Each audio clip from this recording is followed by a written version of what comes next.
want to know what's shaping classrooms, where do we go? Policy shifting, rules on the move. Parents and teachers get in the groove. No more confusion, no more delay. Facts that matter right here today. Polity Pulse, breaking it down. Education news, straight from the ground. What's changing now? What's coming next? Stay informed, don't second guess.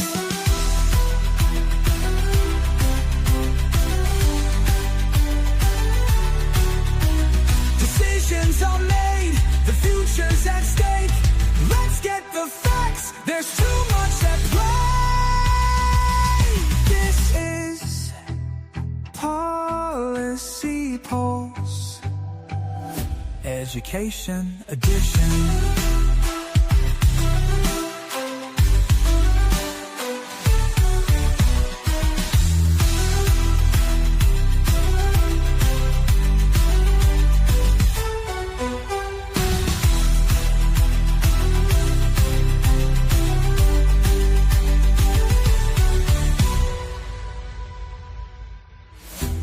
Decisions are made, the future's at stake. Let's get the facts, there's too much at play. This is Policy Pulse, Education Edition.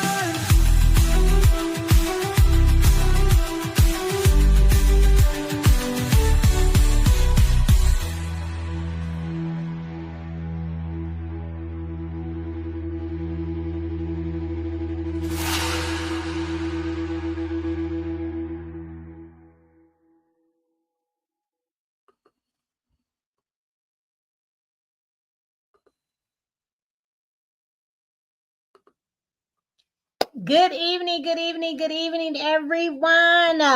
Welcome. My name is Catina Taylor. I'm the founder and CEO of Dreams KC, an education nonprofit located here in Kansas City, Missouri, where we empower parents with the tools they need to teach their children foundational literacy skills. In addition to that, we find it very, very important that we equip you all with information around education policy. So this is your Thursday night edition, weekly edition of the Policy Pulse.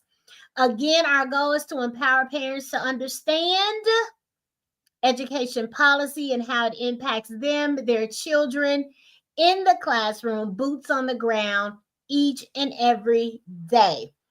Of course, you know, we want to make sure that education policy makes sense to you, and that's why we do this work. So tonight, we are continuing our 10-part series on Title I. If you missed last week, go back on any of our platforms at Literacy is Liberation. Catch last week's broadcast. If it was on Facebook, LinkedIn, as well as a YouTube. All right. Well, we just zeroed in on what Title I is, why it's important, and some other tidbits of information around Missouri and Kansas education news that we thought you needed to be aware of. Tonight, however, or what I'll say is each week, we are unpacking one layer of how federal education funding works, so that parents can understand their rights, your rights, and schools can be held accountable. So again, we welcome you. We want you to engage, ask questions. I want you to engage, ask questions, drop your thoughts, your opinions, your comments and concerns in the chat, and let us know what you're thinking. As I always say, like an old preacher would say, I won't be before you long. We're going to jump into this information, and we're going to make sure that you walk away with a clear understanding for part 2, which centers, well, we'll get into that in just a minute. First and foremost, I want to make sure that you all can see everything you need to see. So give me just a quick moment here. And I want to also make sure we are good on all the platforms. So give me a moment to make sure that we are there.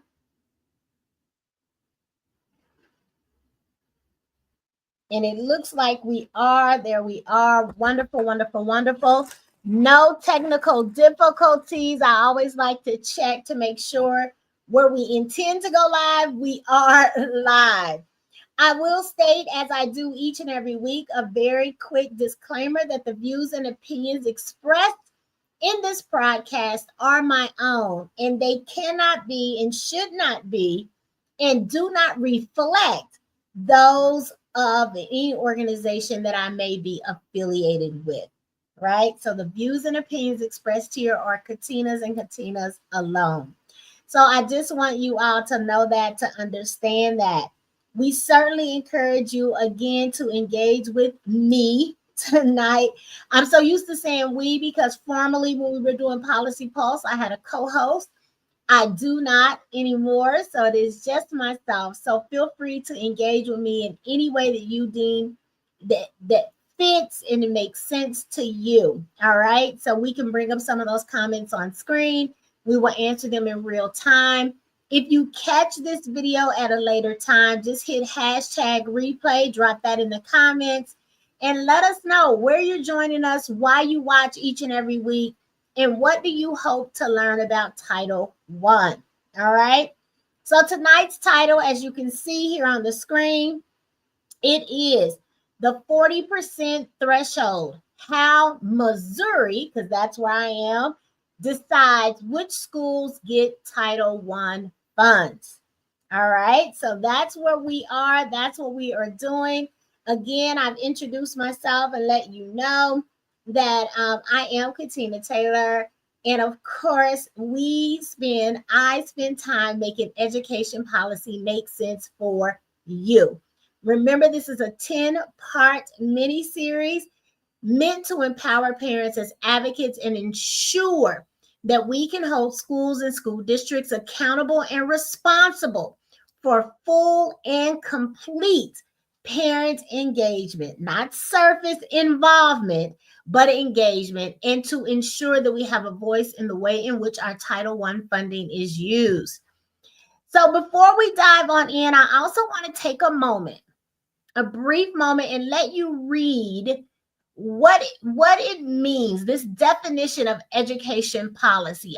We talk about ed policy. We know it happens oftentimes at the board level, our local school districts, at the state level, our state boards of education or our departments of education at the state level, and certainly at the national level for our national Department of Education. So when you think about education policy, I want you to be clear that it really refers to the laws, the regulations, the guidelines that govern how schools and school districts are organized, funded, and ran, right? Oftentimes that means that we are talking about standards for teaching and learning, student assessments, curriculum, operations, equity measures, all of the things at the local, state, and national level. It shapes what, how, and where students learn and determines the responsibilities and rights of educators, families, and policymakers. So I really, really, really want you all to be clear when we are talking about education policy, what we mean. All right. So I hope that makes sense to you. If you have any questions about that definition, please let us know. Simply put, when we're talking about policy, policy determines who gets what resources, and it directly impacts what happens in your child's classroom. So for those of you that say, I'm not political, I don't want to get involved and engage, You have to be, if you are in education, you have to, in some shape, form, or fashion, be political. You have to know who is representing your child, your family's interests, your community, your state, even at the national level, who is the Secretary of Education, who's making and shaping the policies that the state must follow, and thereby the local school and school district has to follow. It's really important that we understand who is serving and how they are serving, right? So again, that's why it's really, really important to understand laws like Title I, right? It's how we ensure fairness and accountability in what we call public education. Remember that we have our traditional public schools and public charter schools. Charter schools are public schools. Our public dollars support charters just like they support the traditional school districts. All right. So I just want you to be clear about that. Before we dive into our Title I conversation tonight, I want to give you some updates on both Missouri and Kansas education policy. So we're going to dive right into that. All right, let's go. So in Missouri, the Department of Elementary and Secondary Education, or DESE for short, has work groups that are meeting to explore major changes to the school funding formula. If you aren't aware, our local property taxes fund schools throughout the state. And in Missouri, we have never fully funded the formula, right, that is used to allocate per pupil allotments. And that, as we think about reshaping this, reforming it, reframing it, it could definitely impact Title I allocations. Do we get more? Do we get less? Where are more resources being deposited and where are resources shrinking? Okay.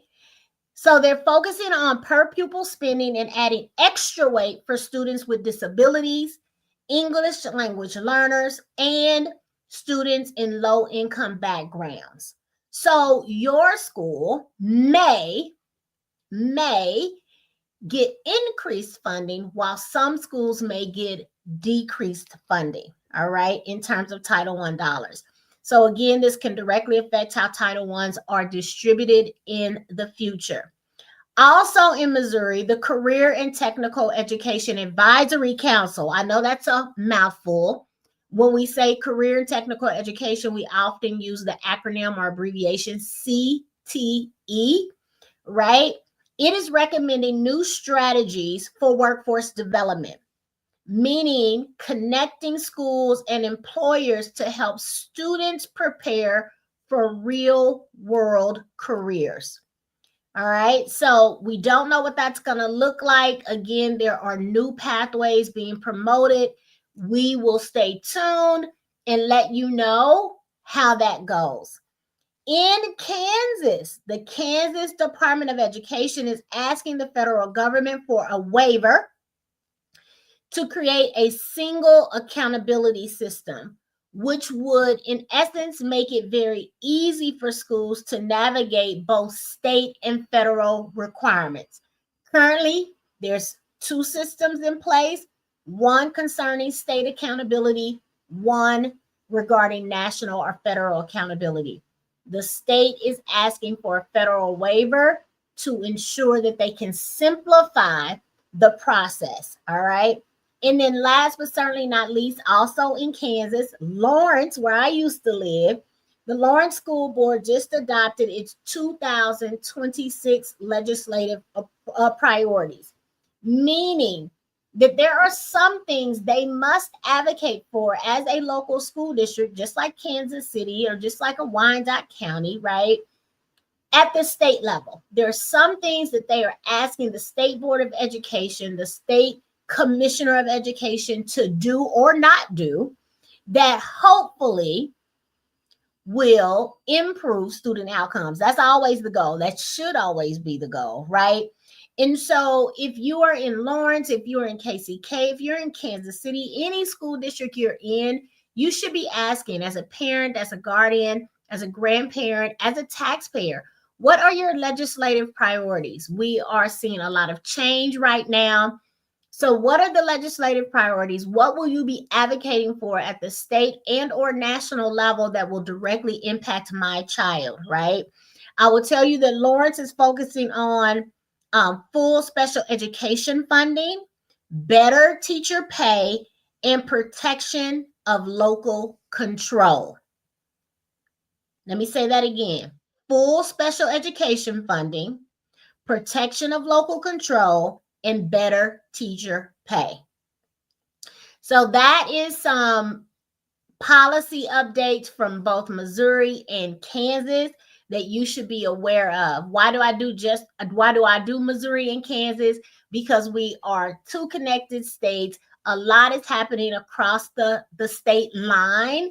And many of my viewers are either in Missouri or Kansas. And so I want to make sure that you all have an understanding of what is happening in both places and how it may or may not impact you as a parent, as a guardian, as a caregiver of a school-aged child.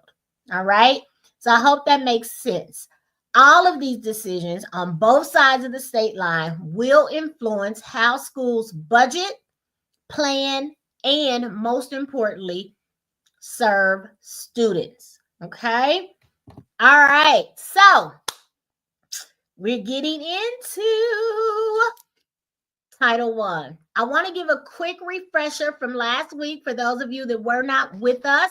Maybe you haven't had an opportunity to go back and look at that broadcast. So I want to make sure that you are aware of what we covered. Now, this won't be all the details. So if you want all the detail, feel free to go back and look at last week's broadcast. But I want to catch you up. So remember that Title I, it is a federal program that provides supplemental funding, and supplemental is important, to schools that serve high numbers of students from low-income families. Okay? The goal isn't charity, it is equity. It's about making sure every child, no matter where they live, has access to high-quality instruction and support. You guys get that? I hope you're following what I'm saying, why it exists. All right. All right. I'm just looking, make sure we have any comments. I can address them. So I'm just looking at our comments. Under federal law, specifically the state statute, and you know what I'm going to do? I'm going to put the statute in the chat. So if you guys want to go look at it yourself, you will have it. I'm going to drop that in the chat. ESSA 111-6, right? 1016 or 1116. So that is the federal statute governing Title I. So I want to make sure that you guys have that. You know, people that have spent their lives in the church, pew babies and things like that, oftentimes it's said, study to show yourself approved. You can take what I say and say, I trust Catina. She's quoting things right. She understands what's happening. We need to listen to her. And you should go look it up for yourself too. That's why I'm giving you the resource. I'm giving you the statute number. I want you to go and look it up for yourself. Okay. So that is ESSA section 1116.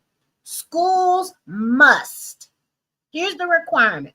Schools must involve parents in all Title I decisions. Period. Hard stop. Put a bow on it. Under federal law, specifically ESSA section 1116, schools must, not may, not might, like let's think about it. No, they must, i.e. shall, SHALL, involve parents in all Title I's decision. Parent engagement isn't optional. It's the law. That is what we covered last week. Again, you can go back and look at the full broadcast, but that's the crux of it. And I want you all to understand that, be aware of it. Understand that parent engagement, parent involvement is not optional. It is the law. And parents shall be involved in all decision making as it relates to Title I. Okay? So tonight we dig down and we say, all right, this is where this topic begins. Missouri uses what's called the 40% rule. And if at least 40% of a school's students qualify for free or reduced price lunch, that school can run a Title I school-wide program. So if 40% of the students in a school qualify for free or reduced lunch, then there is an assumption or there is a rule that says, okay, all the students in that building can receive services that are funded through Title I dollars. That's the Missouri rules, the 40% rule, okay? Every student in that school, not just those that qualify, will then benefit from Title I resources. This single percentage is what determines whether a school's Title I program can serve all students or a select group. If that 40% threshold is met or it's above, then all the students can benefit from Title I resources. If a particular school, however, doesn't reach that 40% threshold, then that is not the case, okay? So let me break it down just a little bit further so you understand, okay? School-wide program, they hit that 40% threshold. Title I funding can support all students, all teachers, and the whole school improvement plan, period, hard stop. If a school's student body has 39% or less, right, of qualified free and reduced lunch students, then Title I funds can only be used for students identified as most at risk. When a school is below that 40% threshold, the Title I funding can be used only for students identified as most at risk. I want you to be clear. Meet that 40% threshold is school-wide. You don't meet that 40% threshold, then only students identified as most at risk can be served through Title I dollars. Okay? This 40% benchmark comes directly from another federal statute. It is Federal Statute 1114A1 and DESE's ESSA Administrative Manual. Okay? So in two places, at the federal level and the state level, this benchmark is stated. So there's no conflict. Now, I will tell you, and if you remember Civics 101 in high school and college, maybe, if federal law and state law are in contradiction to each other, federal law always rules. Here, there's no contradiction, no argument. Both places are clear. This 40% threshold must be met in order for us to have school-wide Title I programs. If you have 39% or less, then you need to identify the most at-risk students in that building in order to use your Title I dollars to support their academic achievement. Okay? So I want us to be really, really clear about that information. All right, so let's keep it moving. So you say, all right, well, how is this percentage calculated, Catina? We know we have to have the 40% threshold for all of the students in a particular building to be served by Title I funding. I'll tell you, it starts from household income. Families qualify based on their eligibility for free and reduced price lunches.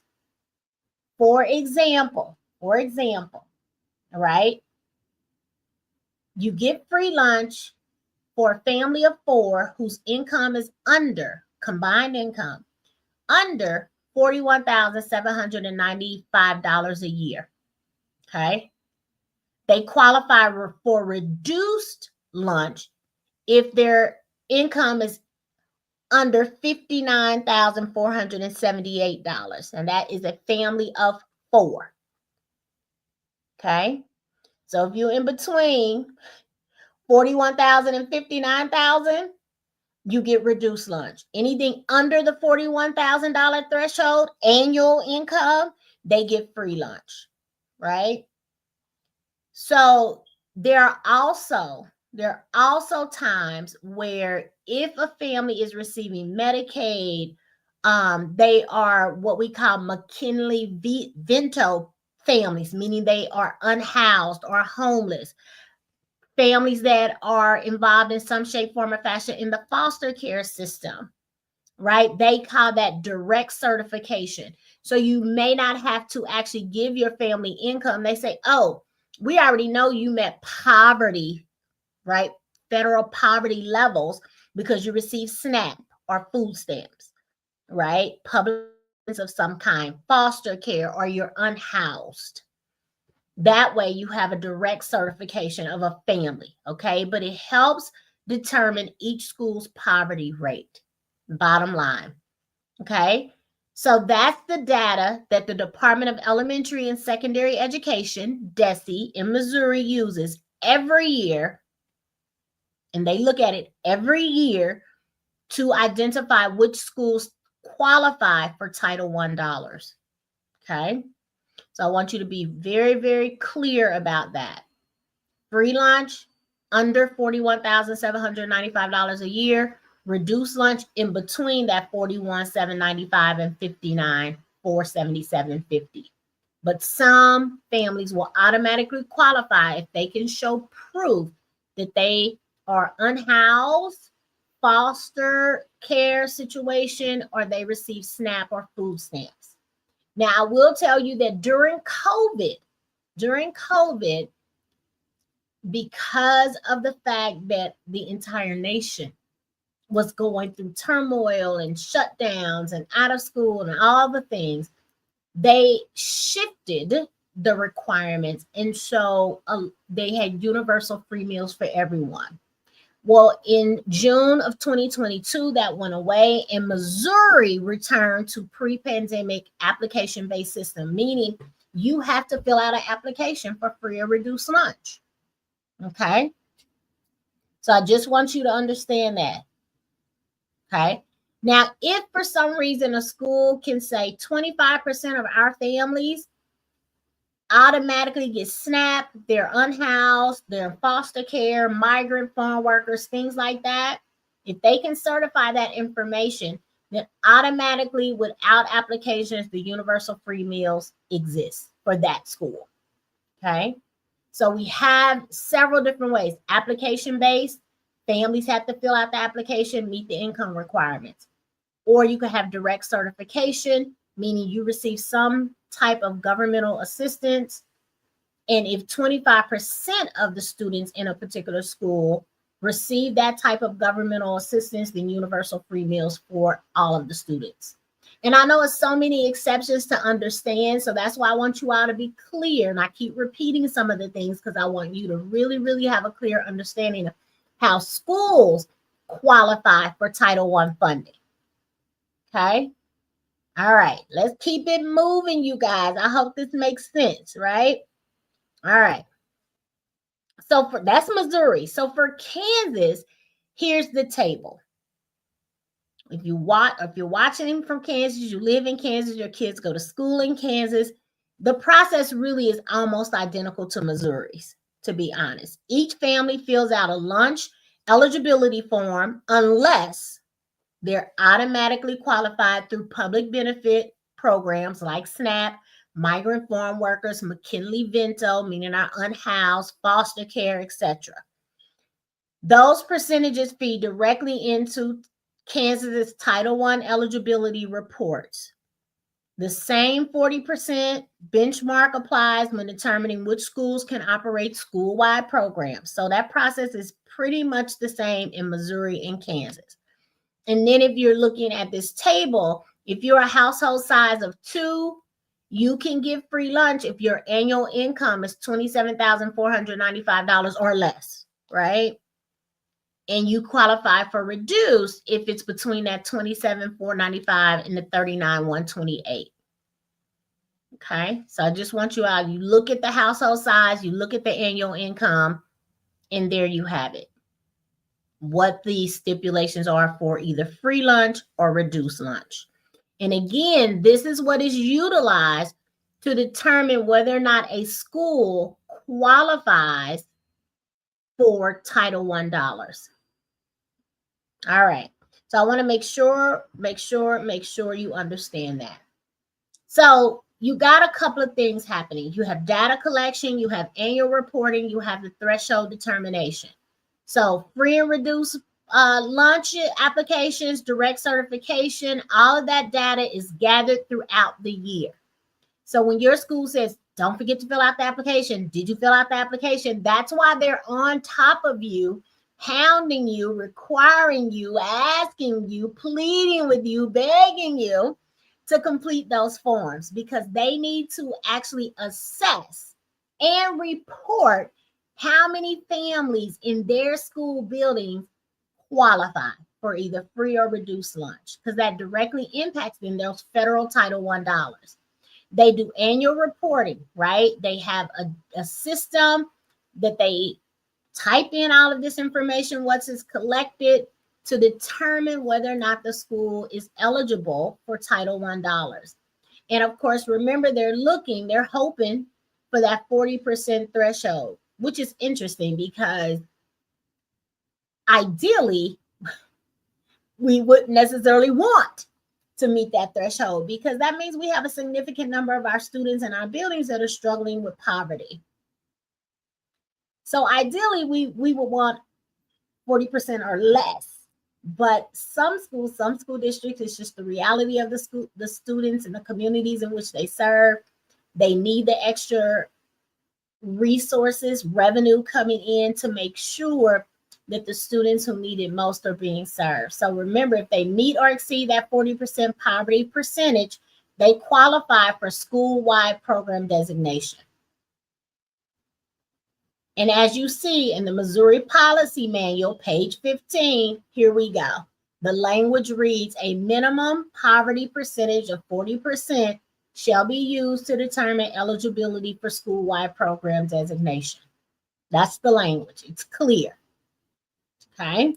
I want you all to be really, really clear about how schools are qualified to receive Title I funding. All right.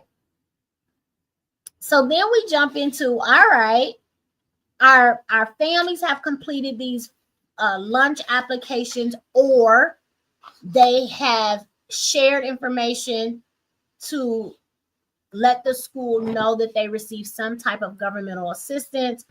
The school now has access to Title I funding. Maybe they've met that 40% threshold for school-wide rollout, or they may have targeted assistance because it's below the 40% threshold. The question now is, well, how do they use the Title I funds? And this particular slide tells you, and I cited the sources because I wanted you to be really, really clear. And again, you can go look at it yourself. And if you want me to send you a PDF of the manual that comes from the Department of Elementary and Secondary Education in Missouri, because I'm citing those pages, I can send you a PDF version of that. Just drop it in the comments that you want it, or inbox me your email address, and I will send that over to you. Okay? So how can they use the funding? Right? Hiring teachers, tutors, or interventionists. So staffing or instructional support. We can hire staff. We can use federal dollars to hire staff. Teachers, tutors, interventionists. Parent engagement. Programs that connect families to schools through workshops, resources, and community partnerships. And what I would encourage schools and school districts not to do is to make that the smallest percentage of their the use of their Title I funds. Because they ideally could say, well, 1% of our Title I funding goes to family engagement. But does that mean we're only going to have one literacy night event? Or are you really, really going to get beneath the surface and do true family engagement? Asking the question. We can Title I funds can be used to provide professional development. I had a principal tell me recently that she had tons of money for professional development, yet only 2 of her teachers were halfway through a literacy certification program. That was problematic to me. You can't tell me you have tons of professional development dollars through Title I or other resources, but you're not utilizing it to ensure that you have high quality educators on your staff and that they are lifelong learners, that they are continuing to grow as education professionals. They can use Title I funds to purchase technology and instructional materials. So if you hear about your school going through a curriculum adoption process, can I be on that team? What curricula are we considering? How often do we evaluate the curriculum that we use? How are teachers trained on the curriculum that we are adopting? How are we upgrading, ensuring, repairing, and maintaining the technology that we have so that our children are able to compete short-term and long-term in a global economy? Are we behind in just training them to be consumers, or are we getting ahead of the game to ensure that they can be innovators, creators in STEM fields? But again, our Title I funds can be used for technology and instructional materials, and it can also be used to extend the learning of students through before school, after school, and summer learning programs. So if your school receives Title I dollars, but they never offer any type of extended learning opportunities beyond the regular day, you want to start asking questions about how are we utilizing our Title I funds, because that's what the Title I funds are for. So again, I have cited the DESE manual, the statute. They are not in conflict. This is how Title I funds should be utilized. And you, remember, have the power to help decide how the allocations across these categories take place. So when I say to you as a parent, as a guardian, as a grandparent, an adult responsible for a child in K-12 education, especially if you're in a school or school district that receives Title I funding, you have power to contribute to the plan as it relates to the expenditure of Title I funds. That's not a maybe. That's we might let you know. No, I have a right. All families at this school have a right, and you have the responsibility to ensure that our voices are heard. Okay, I'm just letting you know this is where it is. This is what it is. All right, so that's how the funding can be used. And I know you might say, Catina, but remember, this is ed policy. And I'm bringing it up for a reason. You are partners in this work, collaborators in this work, contributors to this work. You are not just spectators. The language of the statute says schools must, M-U-S-T. That's like saying shall. And it shall is a huge word in the legal field. Words matter. So when a law, when a statute, when an ordinance says must or shall, there's no getting around it. Schools must jointly develop with and distribute to. So if they only do the distribute to, but they haven't jointly developed with, they are not in compliance. Jointly develop with and distribute to parents a written parent and family engagement policy.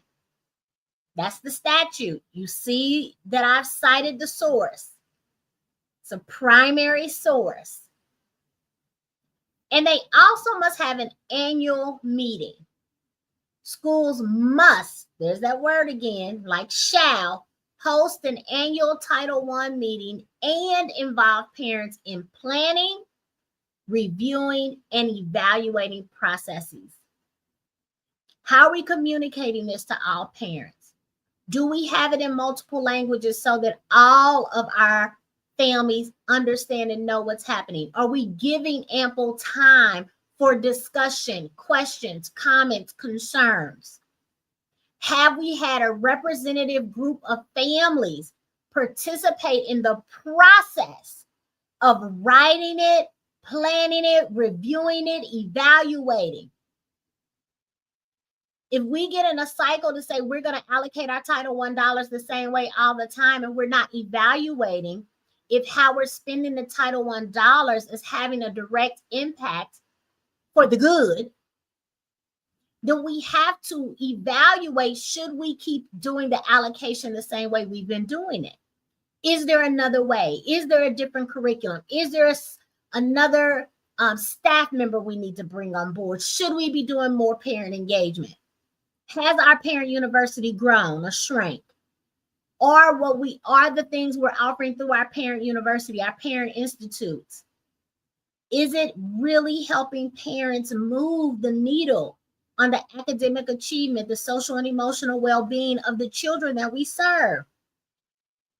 These annual meetings are opportunity not for school principals, vice principals, or district level leaders to present a plan to you that you had no part in creating. Absolutely not. It is for them to say, here's the parents that helped. We've mapped out this plan over however many weeks, months. Review this with us. Ask us questions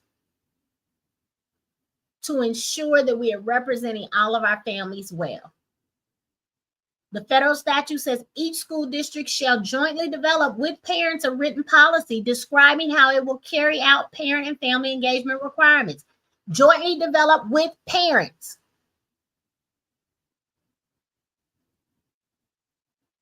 I'm going to leave it right there. Y'all see it, black and white, with the citation. Screenshot it, Google it, download it, whatever you need. I want to make it plain as day. This is not Catina telling you what I think. This is what the federal statute says. This is what the state manual says. Okay? I want you all to be really, really clear about that. Not what I think, what I know. And you can know. And you do know now for yourself. You are not spectators. You are partners. You have power. You should have voice and agency. Now, if you give that away and allow schools and school districts to decide for you, then we have no argument here, right? It's just like an election's happening on November 4th and you don't go vote. Well, you don't get to, I mean, you can, but do you really have a right if you don't show up at the poll to vote to then complain about the outcome? I'd say no. Okay? So I just want to be really, really clear about this. If your school is not holding their annual meeting, jointly developing with, and distributing to the written parent and family engagement policy and a detailed allocation plan for Title I dollars, You need to be asking your school and your school board, your school district, your superintendent, your Title I coordinator, why not? You have every right to ask them, why aren't we doing this? Why haven't we been doing this? And then what are you going to do to remedy the fact that we haven't been doing this moving forward? Okay. I just want to make sure. All right. So let's move on. Let's move on. So how can you verify your school's Title I status? Where do you find the information? How do I know, right? Because you might not know whether or not your school is a Title I school. Now, the easiest way to ask your principal. Are we a Title I school? Do we receive Title I funding? Ask your principal. Go on the district website or go to I say this cautiously, but you can go to the Missouri DESE, Missouri Department of Elementary and Secondary Education website, and you can find that information as well. Now, I will tell you that website is cumbersome to navigate, but they do have phone numbers. You ask for the Federal Programs Office, and they can walk you through how you can access that information for your individual school and or school district. Or again, you reach out to your school district, you say, hey, I need this, your principal, I need to have this information. If your principal can't answer the question, then you go to your district level leaders. They should have a federal programs coordinator, compliance officer, someone that has a title such as that, a Title I coordinator, and they should be able to answer the question for you. Okay.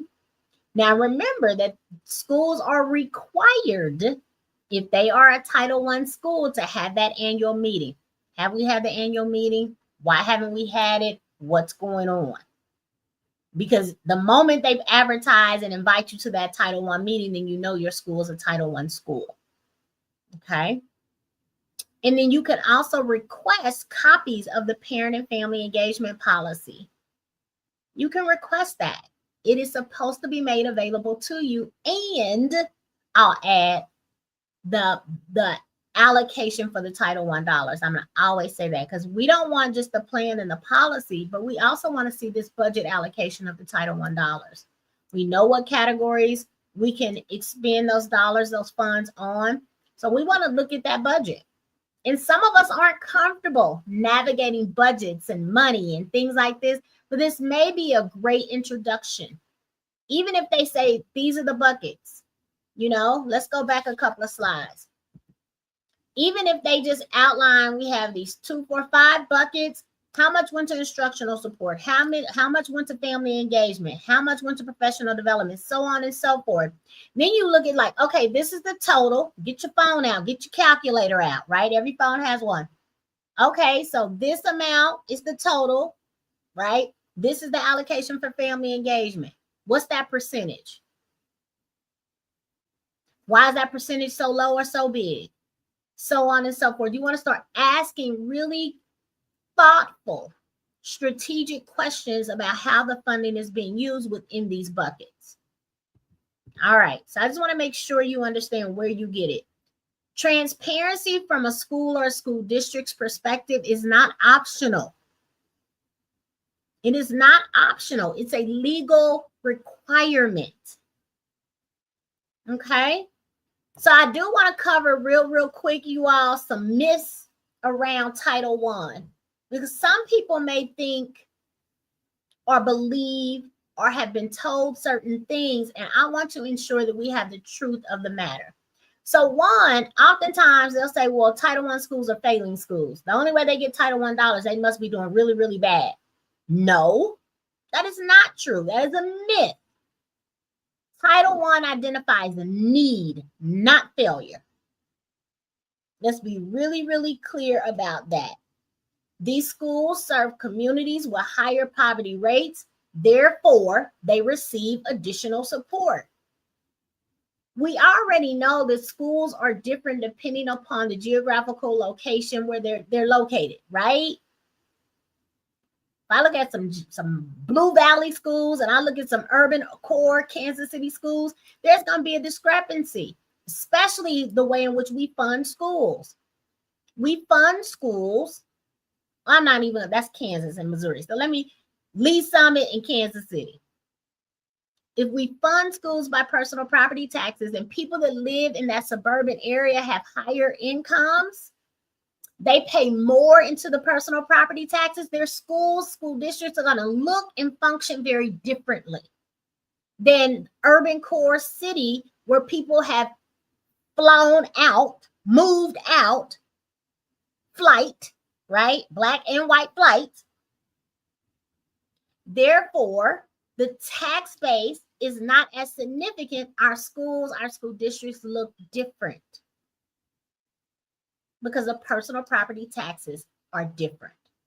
So it's not that Title I schools are failing. No, not at all. There's a significant need for many different factors and reasons. So here's the next myth. Only certain students benefit. Well, remember, if a school meets that 40% threshold, absolutely not. All the students within those buildings, it's a school-wide program at that point. All students benefit from those improved resources, smaller class size, enhanced programs, etc. Now, if they don't meet that 40% threshold, then it is a targeted program. And students that are identified as most at risk, they will receive the benefit of those services. So I want us to be really, really clear on that. Here's another myth. Parents can't influence funding. Oh, we just got to sit down. They tell us every year how they're going to spend the money. We don't have anything to say. Absolutely a myth. Schools shall document parent involvement. And I love the word engagement instead of involvement. Not one sign-in sheet just because of that annual meeting. There should be multiples. There should be notes from meetings. They should be draft plans. Getting to that final. Your voice matters and it is legally required. So yes, you do have a voice, an agency in how Title I funding is utilized. Hear me well, okay? I want you all to understand that. So those are the myths that I kind of wanted to share with you all. I want to be a myth buster tonight and give you real facts of the matter. All right, I'm checking again for any comments. Remember, if you come back later, drop some. These are live comments, but I will come back and I will look on LinkedIn. I will look on YouTube. I will look on Facebook. If you have any questions, comments, or concerns, something is not clear, I want you to drop it in the comments or send me a message and ask the questions. And if I can't answer it, I'm in communication with some education attorneys that certainly can answer the questions for us, okay? So what can you do now? What can you do? How can you take action today to ensure that your school and or school district is in compliance? So one, you want to ask them, do we have a Title I committee? When you get the answer yes, you want to say, great, can I serve on it? If the answer to that question is no, when can I help you put one together and involve parents in serving? That's the only way we can go. Yes, there is one. How can I serve? No, there isn't. Can I help you plan one and get some parents to help populate it? All right. You want to request to read the parent and family engagement policy. What's our parent and family engagement policy? What's our plan? Attend the annual Title I meeting. I attended one a few weeks ago. So they should be happening. Okay. You want to ask how funds are being used to support your child's class. Now that's very specific. They may not be able to drill down that much, but how are the Title I's being used to impact my child's school? If we have a school-wide program, how are all the students being impacted by this? What is your policy and procedure if don't have a school-wide program for targeting the most at risk? Are you looking at test scores? Are you looking at attendance? Are you looking at behavior? What are you looking at? IEPs, 504s? How are we identifying the most at risk students if we don't have a school-wide program? Those are questions we should be asking. And if you feel excluded, if you feel like your school or school district is unwilling to answer the questions that you ask, be polite, be nice. Tell them, hey, I'm not coming to attack you. I'm coming to collaborate. I'm coming to ensure that I can hold you accountable and responsible, just like you want to hold me as a parent, a guardian, a caregiver accountable and responsible. If you feel that your school district is excluding you, they are not being cooperative, collaborative, they are insulted that you have asked the question, there are some remedies.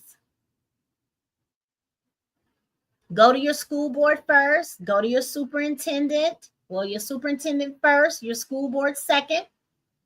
If you still can't get anyone, let me back it up. School principal, we want chain of command, right? School principal, Title I coordinator or federal programs coordinator at the district level if you can't get anywhere with your school principal.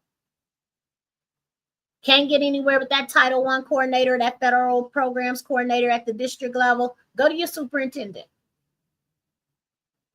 Can't get anywhere with your superintendent, go to the school board, the elected officials that should be representing your interests. If you can't get anywhere, that's 4 tiers. If you can't get anywhere with those individuals at the local level, then you may need to escalate. You may need to escalate. I hope not, but you might have to. Okay? And we'll talk more about what that can look like. I'm hesitant to say it. You can contact the Missouri Department of Elementary and Secondary Education, DESE, the Federal Programs Office. You can lodge a formal complaint. I'm hesitant to suggest that because I'm hoping, praying that you can solve the problem without having to escalate that high, because then what happens is the school or the school district can really have their Title I funds jeopardized. And where we are today, when we already have budget shortfalls and struggles with finances, we don't want our schools and school districts to lose money, but we do want them to be transparent, cooperative, right? Accountable and responsible. So I hope we never have to escalate to that level. If we do, we do. If you do, you do. But I hope not. I hope that they welcome your participation, that they invite you and other parents in, that they say, hey, I didn't know, you're showing me the statute, you're showing me the language of the manual. Now, I will say the DESE's manual is undergoing some revisions currently. I don't know when they will be done. I know that the revisions are happening internally, and there are some areas of concern based on my review of that manual. And that may be why some schools, school districts believe that they are in compliance with the federal law, and they're not, because the language is incorrect in some places in the manual. And I'll be sharing that with you all in another part of the mini series. And I'll provide you a PDF. I've created it already. It tells you this is what the manual says, this is what the federal statute says, and this is the problem. Okay, but again, like I said, the manual is currently undergoing revisions, so I hope it will be fixed. And I hope that our superintendents, our school board members, our district level federal programs people, Title I people are being educated on the revisions happening and what the actual statute says. I know that DESE is hosting in November a federal programs conference. So I am hoping that our school board members, our district level leaders over federal programs in Title I attend that conference. I know it's not the sexiest stuff. It's not always easy to understand. You don't get excited about it, but it's necessary. I plan to attend. Any other parents want to go with me? Let me know. Let's go. Let's make it happen. All right. All right. So your participation isn't just welcome. It again is required for true accountability. I want you all to understand that, know that, accept that, and operate from that position. Right. So what's the power of the 40% rule? You know, to bring it all home, the Missouri's 40% rule determines which schools can serve all students under Title I. But Title I isn't just about funding. It's about transparency, collaboration, equity, fairness, however you couch it, that's what it's about. You as parents, as guardians, as caregivers of children in a K-12 system have power in every Title I decision. And equity can only exist when your voice is included, because you represent the voice and what's best for your children, your child, your grandchildren. So I want you to understand that, okay? Next week, y'all, we wrapping it up. We went a little long, but that's okay, because I think it was necessary for you all to get there. So episode 3 in this mini series, part 3 of the mini series next week, parents' rights under federal law. Now, I told you what it is, right? What you are legally entitled to under federal and state law. We're going to dive deeper into the budget, maybe some expenditure reports, how to track dollars from federal allocations. Now, it will not be an accounting and bookkeeping class. It ain't going to be that. I'm going to tell you that right now. But I do want to guide you all, support you all, help us understand how to ask the right questions, ensure transparency, look at some reports, things like that, right? So I just want you to understand that that's what we'll be doing. What schools are required to share with you. Again, how to track those dollars, how to read the budget like a pro. I may have a guest help us through this, okay? Be sure to like and follow Dreams KC on LinkedIn, on YouTube, on Facebook, on Instagram, on TikTok. Like, we everywhere, y'all. Encourage other parents to come and take part in this Policy Pulse mini series, this 10-part mini series. I guarantee you will leave empowered like never before. Remember, you can always join our private Facebook group, Literacy the Dreams Way, where we provide tips, hints, strategies, activities to build the foundational literacy skills of your children, right? So I want to make sure that you also know that that is ongoing all the time. This is a small thing, a small addition to our work, but we think it's necessary and essential to our work. All right. So I want to make sure that you subscribe on YouTube, share the broadcast so more parents are informed and empowered. Yes. All right. So next week, you already know what's coming up. Remember to stay informed, stay engaged. Education only works if we are actively involved. If you as a parent, a grandparent, a guardian, a taxpayer are involved. Otherwise, other people are consistently, constantly, intentionally making decisions for you. All right. Your voice matters. Your advocacy matters. Together, collectively, we can ensure that every child in Missouri, in Kansas, and beyond receives the quality education that they deserve. So that's what it is, you guys. Of course, join me next week, same station, right? Connect with Dreams KC. We're at Literacy is Liberation on every platform. And I will tell you that that's what I got for us this evening. I hope this was beneficial. Again, if you're catching the replay, feel free to drop any comments, questions, concerns that you may have. And guys, that's it. Have a great night.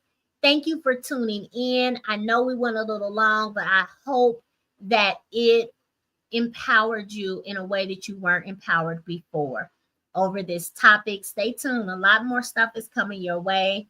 If you're in Missouri and you haven't seen the recent post, I share with you who serves on the State Board of Education. I'll repeat that. And I also shared what their role is, because you have your local school boards with one employee, which is the superintendent of schools. And they create policy. They oversee the evaluation, the hiring, the retention, and the evaluation of your superintendents, right? They approve budgets and a lot of things like that. So they are the policymakers at the local level. But then we have policymakers at the state level. That's your State Board of Education. Get to know who they are, what their terms are, what areas of the state they represent. And then we need to push for that teacher role to be fulfilled. Missouri, by law, should have a teacher representative on the State Board of Education. And that came about, we're in 2020, I want to say about 10 years ago. And I will tell you that and it's an appointed position. It's supposed to be appointed by the governor of the state. No governor in the state of Missouri, since this role was put in place as a legal requirement, has appointed anyone to sit in that seat. That's problematic. So we need to be pushing for a teacher representative on the State Board of Education. Okay? Just want you all to know that. That's all I got for you all tonight. You have a great night. Rest well. Share this information with parents. If you have a parent group at your school, if you have a district level collective group of parents that are doing work, if you're a support organization, share this information. It is imperative that we operate from our places of advocacy, agency, voice, power, you name it. All right. Talk to you all soon. Have a great night.